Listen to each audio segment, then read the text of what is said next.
আসসালামু আলাইকুম। আশা করি আপনারা ভালো আছেন।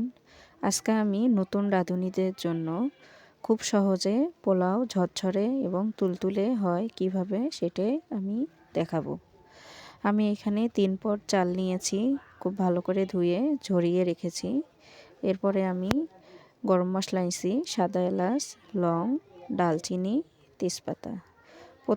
প্রথমে আমি কড়াইয়ে পরিমাণ মতো তেল দিয়ে পেঁয়াজ ১ কাপ পরিমাণ মতো ভাজিয়ে নেব।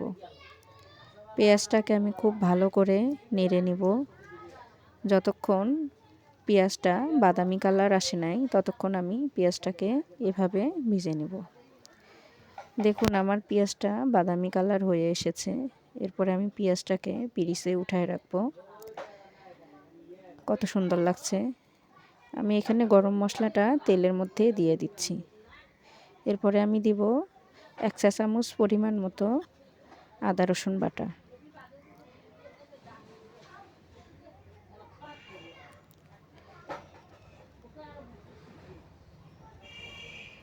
আদা রসুন বাটাটা একটু নেড়ে চেড়ে আমি পোলাওয়ের চালটা দিয়ে দেব। এরপরে আমি ভালো করে নেড়ে নেব। আমি এখানে দিয়ে দেব স্বাদ মতো লবণ। ভালো করে নিচে যেন না লাগে আমি ভালো করে নেড়ে নিচ্ছি। চালটাকে ঝরঝরে করে আমি চালটাকে নেড়ে নিচ্ছি। আমি এখানে ৫-৬ মিনিট ভাজা ভাজা করে নিলাম চালটা। দেখুন কি রকম ঝরঝরে হয়েছে। এরপরে আমি গরম পানি আগে থেকে করে রেখেছিলাম ১ কেজি পরিমাণ মতো পানি আমি এখানে দিয়ে দিলাম। এরপরে আমি দিব ৫-৬টা কাঁচামরিচ।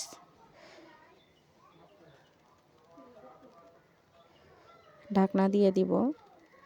৫-৬ মিনিট পরে আমি ঢাকনা খুলে পোলাওটা নেড়ে নিচ্ছি। এরপরে আমি দিয়ে দেব পেঁয়াজ বেরেস্তা। পেঁয়াজ বেরেস্তা দিয়ে আমি আবারও ঢেকে দেব।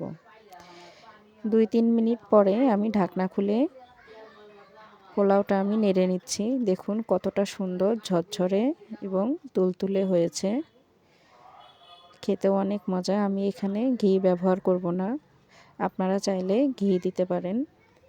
এই তো পোলাওটা এখন রেডি। দেখুন কতটা সুন্দর ঝরঝরে হয়েছে। আপনারা বাসায় এভাবে ট্রাই করবেন। আল্লাহ হাফেজ।